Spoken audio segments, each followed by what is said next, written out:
गर्मी में गरीब बेटी की जादुई खास की एसी। ओह, कितनी गर्मी लग रही है। ऊपर से ये टेबल पंखा भी मरमर का चल रहा है। एसी लगी होती तो मस्त नींद आती। तभी पंखा चलते चलते जोरदार आवाज करके बंद हो जाता है, जिसकी आवाज से गरीब सत्यकाम का परिवार जाग जाता है। अजी, ये इतनी तेज आवाज कैसी थी?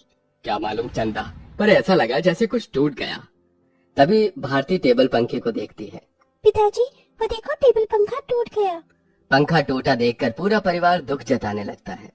हे भगवान, ये क्या, एक और परेशानी बढ़ा दी तूने हम गरीबों पर। ये टेबल पंखा ही तो इस गर्मी में हमारा इकलौता सहारा था। अब तो इस गर्मी में हम बेहाल हो जाएंगे। कितना कहता था मैं कि दिन में पंखा बंद रखा करो, सारा दिन तो चलता रहता था। अब दिन रात चलेगा, कोई भी चीज तो खराब तो होगी ही ना। एक एक पाई जोड़ कर लिया था ये पंखा, अब कहाँ से लाऊंगा तुम्हारे नए पंखे का दाम। इसीलिए तो कहती हूँ पिताजी कि घर में एक एसी लगवा दो। गर्मी भी नहीं लगेगी और नींद भी अच्छी आएगी। ये सुनकर गरीबी से झुंझलाया सत्यकाम अपनी दूसरी बेटी भारती को डांट लगाते हुए बोला, अरे चुप कर तू भारती, तेरा बाप कोई सर्विस वाला थोड़े है जो लाख रुपए महीना कमाता है। जब देखो एसी एसी एसी कहते रहती है। ये एसी सोफा सब अमीरों के घरों में होता है, हम गरीबों की औकात में नहीं है खरीदना। अजी, अब जाने भी तो बच्ची है। अब ही चलो सब सो जाओ। आस पड़ोस वाले भी इतनी रात में हम गरीबों के घर में से हल्ला गुल्ला होता सुनेंगे तो क्या कहेंगे। जैसे तैसे सब गर्मी में सो जाते हैं, लेकिन अपने गरीब माँ बाप बहन को गर्मी से बेहाल देखकर वो गरीब बेटी रात भर खुद सो भी नहीं पाई। अरे, सुबह हो गई, जल्दी से साफ सफाई कर लेती हूँ, फिर बाबा के लिए चाय भी बनानी है। घर में झाड़ू लगाकर जब वो घर के बाहर आकर देखती है तो आम के पेड़ से पूरे आंगन में पत्ते ही पत्ते बिखरे थे और पेड़ पर फल लगने को थे, जिसे देखकर वो खुश हो गई। अरे वाह, आम के पेड़ पर तो बेर लगने लगे हैं। अच्छा है, थोड़े दिन में आम पक जाएंगे। पिताजी को तो आम के साथ रोटी खाना कितना पसंद है। अगर उन्हें रोज अपनी मनपसंद की सब्जी या फिर मीठे आम मिल जाए तो वो पेट भरकर रोटी खाते हैं। लेकिन इस गरीबी में नमक रोटी और चटनी रोटी खाकर ही गुजारा करना पड़ रहा है। इस घर की बड़ी बेटी होते हुए भी मैं अपने गरीब माँ बाप के लिए कुछ भी नहीं कर पा रही हूँ। मेरे प्यारे आम के पेड़, मैं उनके लिए कुछ करना चाहती हूँ। खास करके भारती की ख्वाहिश है कि हम अपने घर में एसी लगवाएं। सबसे पहले मैं अपनी कमाई से अपने घर में एसी लगवाऊंगी। गीतू रोज ही अपने आंगन में लगे उस आम के पेड़ से अपना सुख दुख बांटती थी। वो पेड़ जैसे उसके परिवार का हिस्सा बन चुका था, क्योंकि गीतू ने 5 साल की उम्र में आम की गुठली बोई थी और हर दिन उसमें खाद पानी डालती, जिससे आज पेड़ इतना विशाल और फलदार था। पेड़ के नीचे हर कुछ दिनों में घास उगाती, जिसे गीतू जुगाड़ लगाकर कभी घास की चटाई तो कभी कालीन बुना करती थी। गीतू, मैं और तेरे पिताजी जमींदार के खेत पर जा रहे हैं काम करने। माँ, आप और पिताजी अपनी खेती खुद क्यों नहीं उगाते? वो जमींदार तो यही चाहता है कि हम गरीब लोग सारी जिंदगी उसकी गुलामी करें। तभी तो धूप में वो आपसे गधों की तरह काम करवाता है और सिर्फ 100 रुपए ही देता है पूरे दिन के। पिताजी, आप ही तो कहते हैं ना कि हम गरीब किसान मिट्टी से सोना उगाते हैं। हाँ बेटिया, लेकिन एक गरीब के लिए 2 रोटी कमाना रोज की कठिन चुनौती होती है, जिसे पार करना पड़ता है।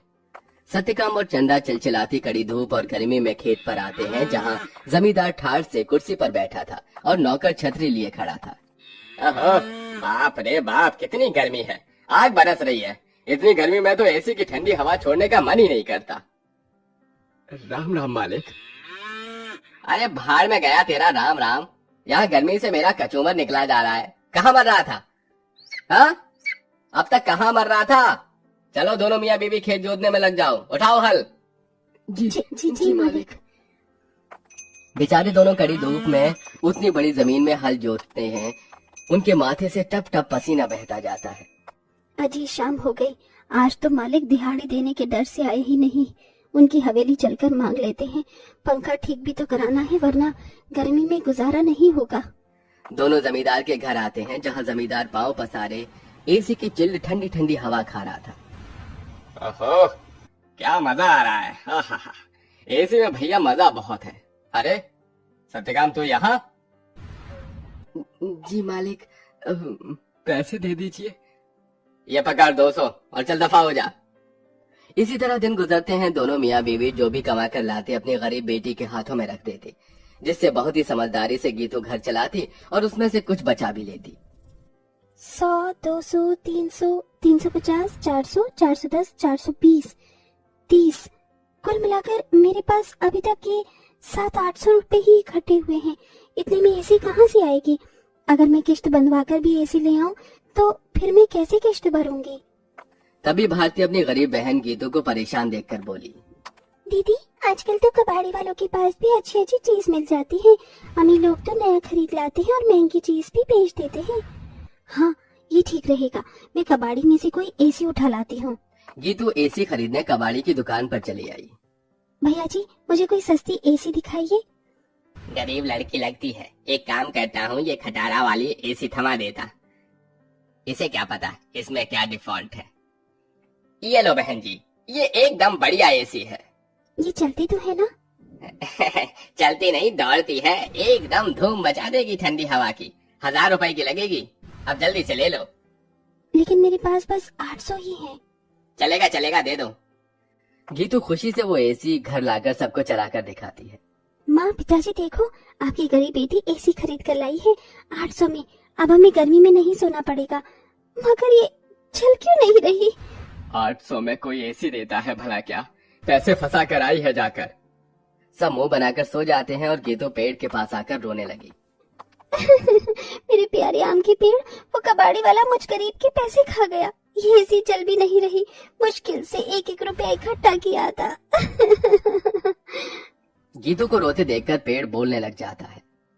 गीतू, तुम रो रही हो? रो मत, मैं तुम्हारी एसी को जादू एसी बना देता हूँ। क्या सचमुच में ऐसा हो सकता है? तभी पेड़ जादू करता है और जमीन पर ढेर सारे घास उगाते हैं जो बहुत चमक रही थी। गीतू, इस जादू घास को मैंने अपनी शक्ति से उगाया है। इसे एसी में लगा लो, ये एसी जादू हो जाएगी। गीतू बिल्कुल वैसा ही करती है। तभी घास का एसी बनकर पूरा होते ही सुनहरी चमक से भरकर चल पड़ता है और पूरे घर को बर्फ के जितना ठंडा कर देता है। माँ, पिताजी, भारती देखो, एसी चलने लगी। पूरा गरीब परिवार घास के एसी को चलते देखकर चौंक जाते हैं।